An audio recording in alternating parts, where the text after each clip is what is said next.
So today we're going to be looking at a shift by shift of Ivan Demidov playing Wisconsin, Petersburg in the KHL. And Demidov is by far one of my favorite prospects to evaluate in this 2024 NHL draft because of his skill, because of his flair. There's obviously a lot of offensive acumen that he's built upon and layered upon based on his time in the MHL. He's gotten some KHL time throughout his draft year as well. And with Demidov, what's really intriguing is not only the mobility, the puck skill, and the offensive hockey sense flair, but how he's been able to play more of a direct game, moving more north throughout the season. And he's been able to translate that not only in his MHL play, but we're going to see more and more layers to it in his KHL play over time. So we're going to start this sequence here. And Demidov starts with this puck. We see him coming outside the dot lane with speed, which is not a favorable situation. So I'm going to rewind this a couple times here. What I don't like about this play to start is obviously in the MHL, we'd see a little bit more flashiness, but now that he's playing some time in the KHL and in this scenario, he's going to play a little bit more direct moving north. So we see that on the entry, this D has favorable conditions and how he's defending them. You see his stick is lined up. His stick is lined up directly, moving straight at Demidov. His feet are lined up in a way where he can match Demidov, depending on if Demidov cuts middle or if he veers off to the outside even further. So if he veers off the outside further, we can obviously see this defender try and pinch and close him off at the line. So we'd want Demidov to try to get to the middle, but obviously it's a little bit unfavorable in his situation. So what he does, he tries, and he does a really good job of this. A lot of small forwards are really doing a better job of this on board side play. So especially him being an under 6 foot winger going against a defenseman that's clearly much taller than him. What he does is he slips underneath the contact, but he uses his feet and positions his feet in a way to where he's able to ride that contact and maintain center of gravity.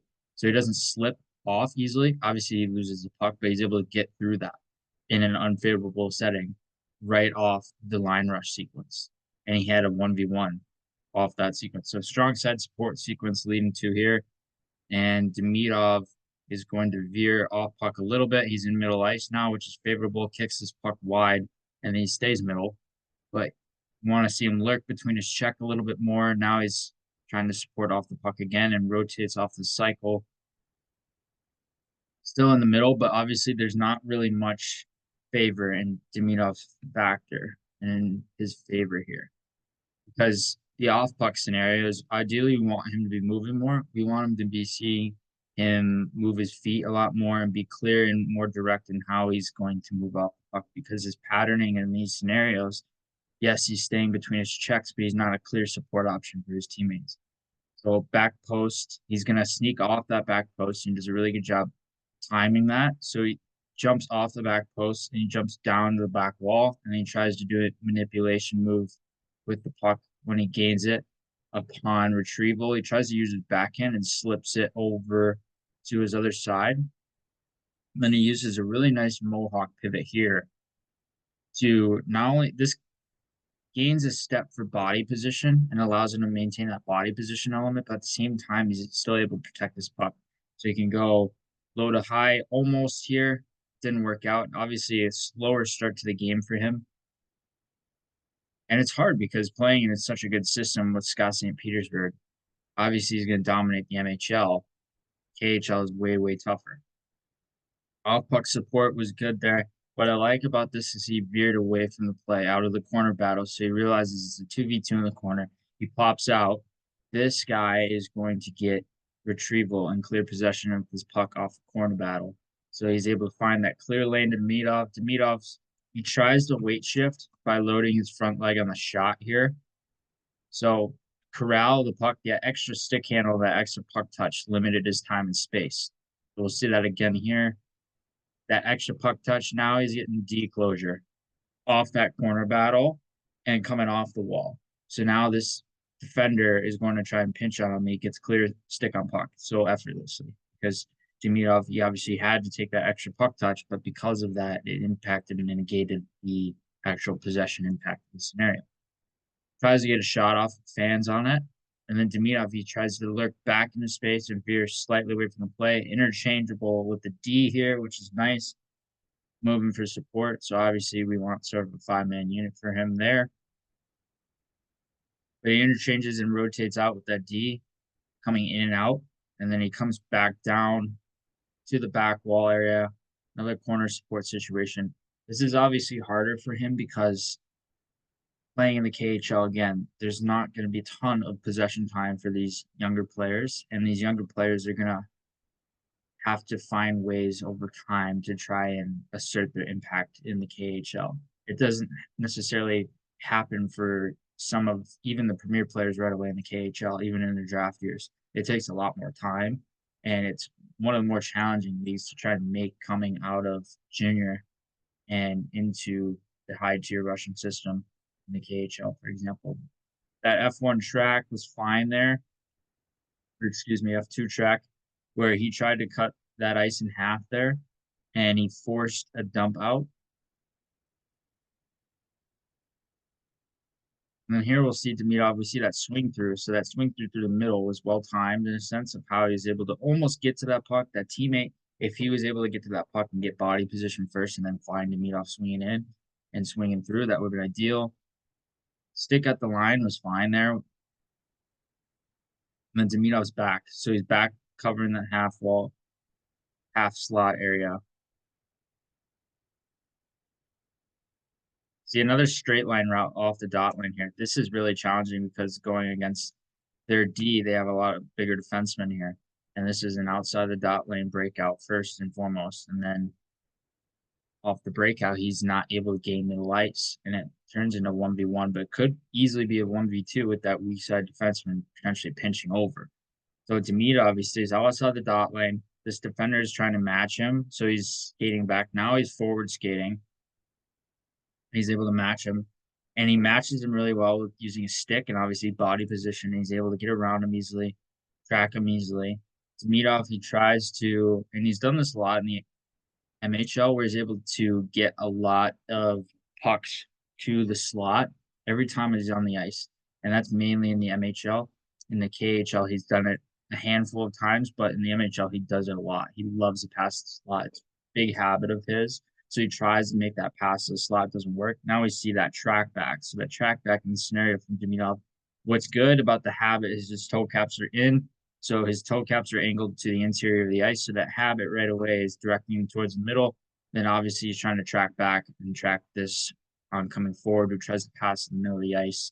And they get a brief, almost 2-on-1 scenario off of that. But that track back from Demidov was fine and almost very well executed. He could have gotten a stick around him, trying to go through the hands. And that could have helped a little bit more as well. So now he's back in the slot area, trying to cover this sequence. And then he's in good position on that breakout situation. So we'll watch this again here. So he's able to get that puck off a diagonal passing route. Not in an ideal spot because that puck he receives at his feet. You can obviously see he's a little bit finicky when he has the puck because he's a little bit wiry. He's trying to do a little too much. He's trying to force things. He's not really thinking to his instincts. It's pretty easy to tell, but he does a good job retrieving this puck, even though it was received at his feet. And he tries to make that pass. Obviously, ends up with icing.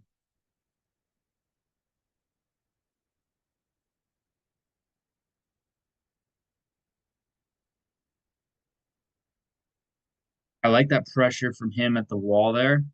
So that was really good pursuit of that puck and how he slows down initially. So he doesn't go directly at the puck because if he goes directly at the puck here, there could be a chance he could get exposed coming off that wall sequence, and it could make him look bad.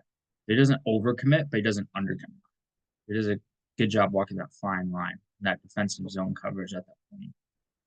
Now that corner battle, what he's doing, he gets his toe caps interior again and tries to find the middle. Now he's in back wall position, so he runs through his route in the entire sequence off the puck. So by continuing his route, both these D are not going to chase. At least one of them might potentially.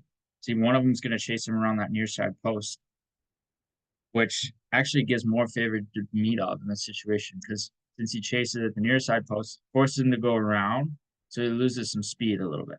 If he attacks him at the backside post, he might have been able to get a little bit more leverage, but obviously we see some separation here from Demidov. Really good rim collection off that timing. And so that rim collection, he retrieves it, and he's able to angle his feet and use a slight mohawk again to use that extra bit of separation. So there's a little bit more of a gap in between him and the defenseman. And then here, coming up the wall, it separates his lower and upper body. So he's able to use his upper body and core area is tighter. His lower body, you could see the wide range of how he's angling both his feet. So he's able to get dynamic posture here and makes that pass. Really nice diagonal seam pass to read that seam and to find that slot area. Obviously, he gets a little bit more confidence out of that, and he's able to lurk off the puck, gets middle, and then he lures away his check. So his check staying slightly tight to the crease here. Demidov moves off that and recognizes a potential seam here. It's not there, but he doesn't chase it and instead stays to the middle, because if he chases this route, he might have gotten a favorable puck off the back wall, but he realizes his teammate's coming around. So there's no point in going off the back wall when the puck's coming up the other way.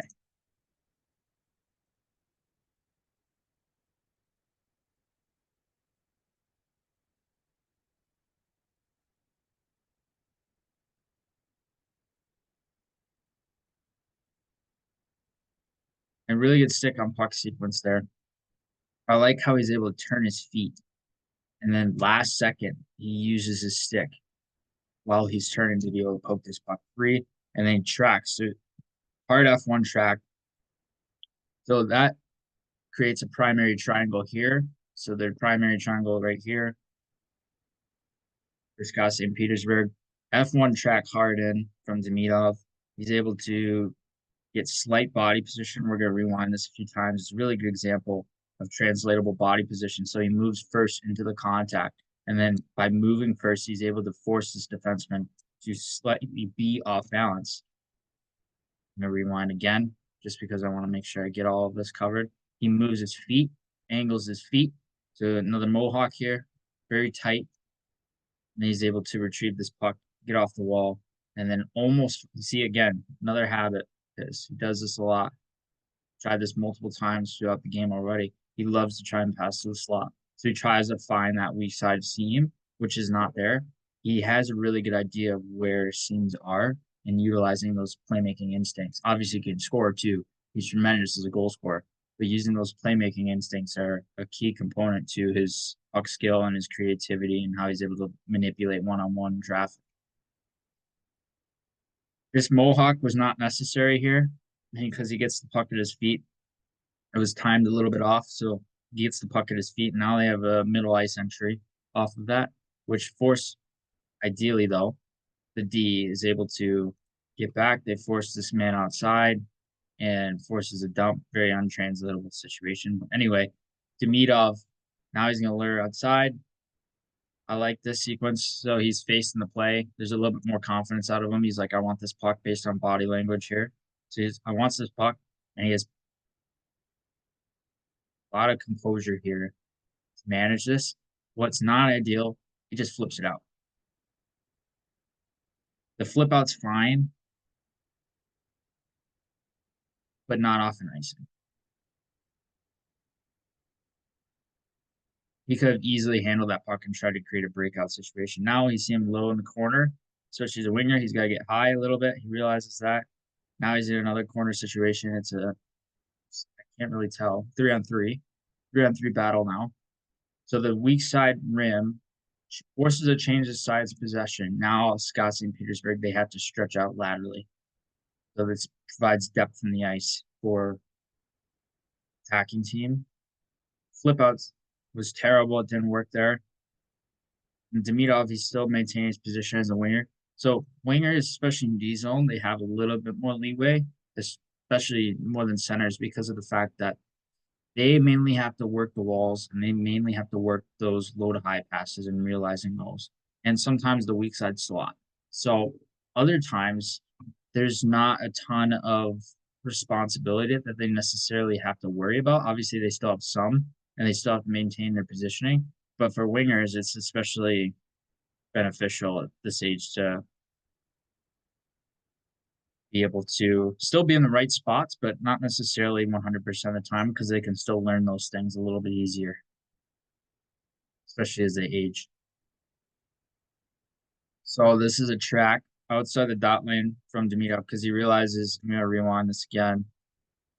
It's a almost 2-on-1, a mini 2-on-1 in a small area sequence with the opposing team. So he tries to track back in the scenario and negate that a little bit. So he keeps them outside the dot lane with that back pressure, that slight back pressure. And then this was a little bit late on his read here, but he sees he was shoulder checking, and obviously he didn't realize this the last second with this pop out guy who was trying to open up the seam. And he tries to close in on him, but obviously he gets the shot off right away. Demidov gonna chip this puck glassing out. And we see a lot of glassing out from players these age, especially younger players like Demidov in the KHL level, because they don't want to necessarily play with a ton of risk, which is unfortunate because ideally you want players to play with a little bit more risk and be able to not necessarily play systematically, but play in more of a five-man structure. But at the same time, you want to make sure that they're still developing good habits, and especially in their D zone situations where a lot of players, especially at the pro level, if they're playing up and they're really young, like Demidov, they're not going to have perfect D zone habits. They're not going to have a perfect game in general. So there has to be some sort of risk factor where they're able to still utilize that achievement gap factor and they're still able to achieve stuff when they're on the ice. But they want to still at the same time, they obviously have to plan a system, but it's still important to incorporate some degree of risk.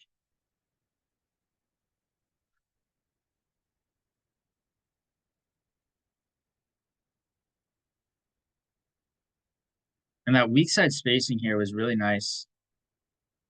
So he creates that diagonal passing seam.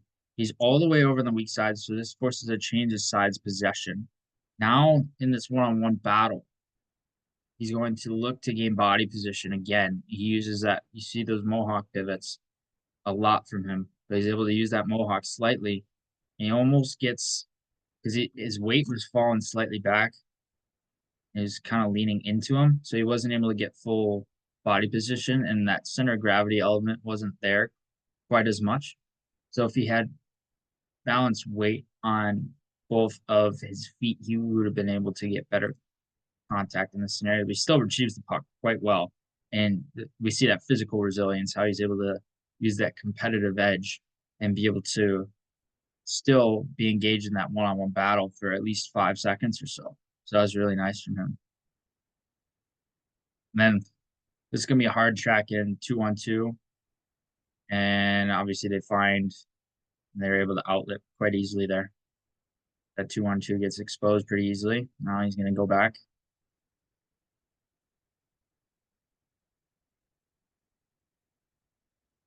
Coming off the bench here. Again, that was an unnecessary mohawk pivot in the middle of the ice, but helped him gain a little bit of speed, a little bit of deception there. And then he corrals this puck using his hip puck area. So he doesn't handle his puck directly in front of him. He did to start, but he shifts over. So he shifts puck positioning to his hip pocket, and he's able to corral this puck and then create a drop off. And the drop off was really well timed, but the teammate lost the puck. Demidov in a breakout situation. What I love about this is he finds middle ice. So it looked like it was going to be outside the dot lane entry type situation again. But we see this D's feet turn towards the boards. That way manipulation is key in the scenario where Demidov is able to manipulate all this ice to the side of him. So the other side of him, he's able to manipulate this middle ice. He gets middle ice here. Entry. I'm going to look at this again. So puck was in front of him. So this allows a clean stick on puck play for the defenseman here. He didn't recognize it right away. Demidov didn't, because if he were to try and maneuver and shift his hands a little bit and shift his hand positioning, he would have been able to kick this puck out a little bit more effectively. Obviously, the kick out was fine, but it could have been better. Demidov battling net front area. Now we get both D collapsing in behind, so that opens up the back wall.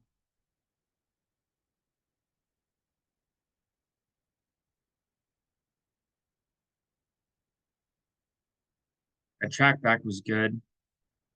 He's able to maintain that positioning element again.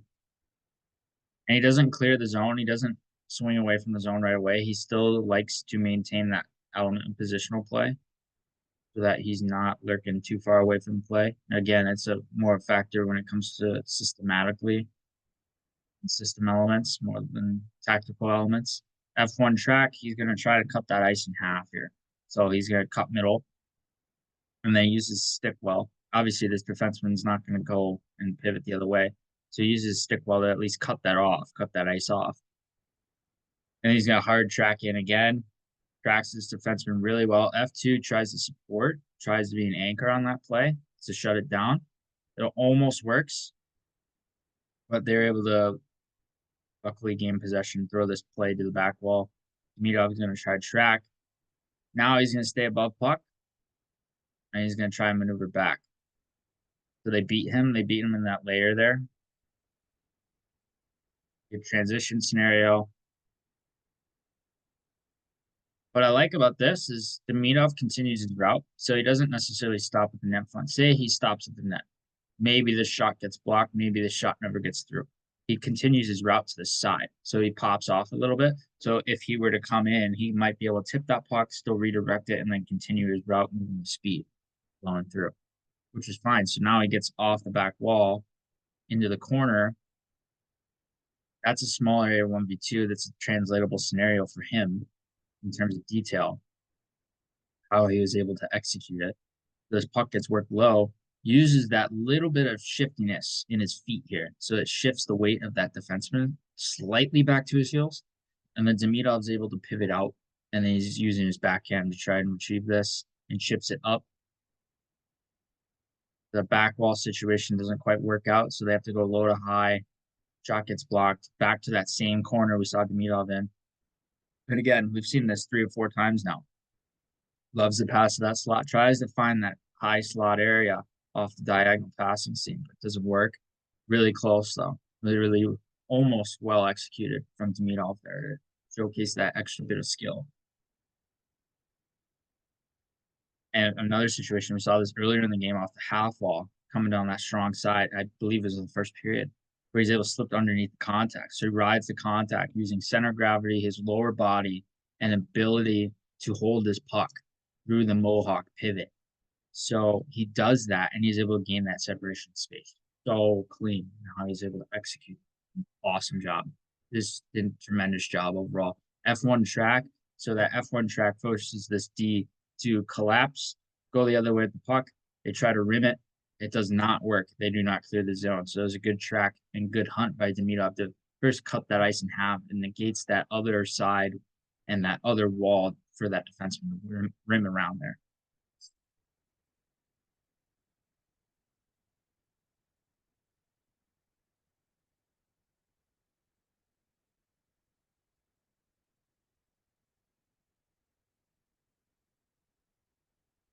Another F1 track scenario from Demidov. They're able to go D to D, and then it looks like he's going to change here. Yes. So really good video, really good example. Obviously, really good channel for content as well. So quick shout out to them. But Demidov is a guy, especially as someone who follows the Blackhawks quite a lot. I would love to see him go there because of his ability and his game-breaking puck skills. He has so much innate now. See the offensive hockey sense, but we see the physical resilience in his compete. He's actually vastly underrated in terms of his compete elements and how he's able to track and how he's able to maintain positioning in D zone and how he's able to be a forechecking threat, not only with his speed and tenacity, but also his mind and how he's able to use body position and those type of elements. But obviously the layering with his offensive hockey sense, how he's able to find the slot, generate passing seams, and do all sorts of stuff with the puck on his stick. Use the Mohawk pivots, obviously. Those can be good, but dangerous in certain situations. He sometimes overutilizes those Mohawk pivots. They're not necessarily something that need to be utilized 24/7, but he does a really good job of gaining momentum with them and being able to use them to gain speed in certain situations. Really good first example, and